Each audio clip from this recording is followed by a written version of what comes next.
ධර්මසේන මහත්මයා යෙරේවාන් අධ්‍යයන කටයුතු මොන ආයුර්වෙද සිද්ධ වෙන්නේ කියලා පැහැදිලි කිරීමක් කරනවා. ඔව්.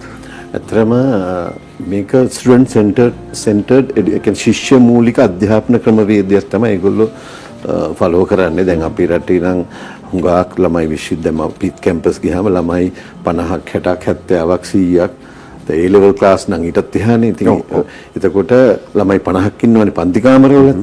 දැන් මෙහි ළමයි 12 ගෲප්ස් වලට කඩනවා කණ්ඩායම් වලට. එතකොට ලෙක්චර්ස්ලා එන්නේ මේ ළමයි 12 කණ්ඩායම් වලට. එතකොට හරි very close teaching learning process ඒ කියන්නේ හරිම කිට්ටු ඉගෙනීම් ක්‍රියාවලියක් තමයි අනුගමනය කරන්නේ. ඒතර ළමයාට අපහැදිලි දෙයක් තියෙනවා නම් ඒන ඩීන්ලාගෙන් ඒ ප්‍රොෆෙසර්ස්ලාගෙන් ડોක්ටර්ස්ලාගෙන් අහන්න පුළුවන් කතිකාචාර්ය මහත්මීන්. ඒ වගේම එන ස්ටාෆ් එකත් ඒ අතර ස්ටාෆ් එකේ නොබෙල් ප්‍රයිස් විනර්ස්ලාත් ඉන්නවා ලෙක්චරර්ස්ලා. එතකොට මේ එතන ලැබෙන අධ්‍යාපනයේ හුඟක් පරිශනාත්මක තොරතුරුත් එක්ක තව එකක් ලැබෙන්නේ. ඒ කියන්නේ ඉගෙනීම් ක්‍රියාවලියත් හරි කිට්ටුයි අප්ඩේටඩ් এডুকেෂන් එකක් තමයි ලැබෙන්නේ. ඒ හුඟක් අලුතින් සොයාගත්තු කරුණු. ඒ කියන්නේ වෛද්‍ය පරීක්ෂණ වලට අනුව හොයාගත්තු ලෙඩ රෝග ඒවට හඳුනා දුන්නු බෙහෙත් වෛද්‍ය උපකරණ මේවත් අවුරුද්දෙන් අවුරුද්ද ඒගොල්ලෝ එනේන අප්ඩේට්ස් ගන්නවා.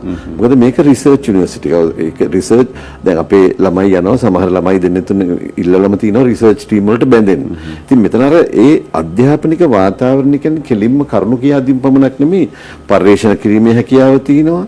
ඒ වගේම කතා කරන්න විස්තර දැනගන්න ඒ වගේ අර දරුවට නිදහස තියෙනවා තමන්ගේ අධ්‍යාපනය සාර්ථක කරගන්න අර ගුරුගෝල සමතාවය කියන අපි කියන්නේ ඉතින් හොඳ කිට්ටු ගුරුගෝල සමතාවයක් ඇති වෙනවා ඉගෙන වාතාවරණයක් ඇති වෙනවා ඒ නිසා වෛද්‍ය විද්‍යාව කියන්නේ ටිකක් අමාරු විෂයක් එහෙම තිබුණාම තමයි ඉගෙන ගන්න ලේසි.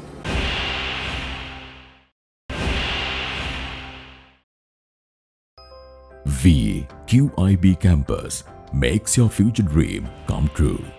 We guarantee your future.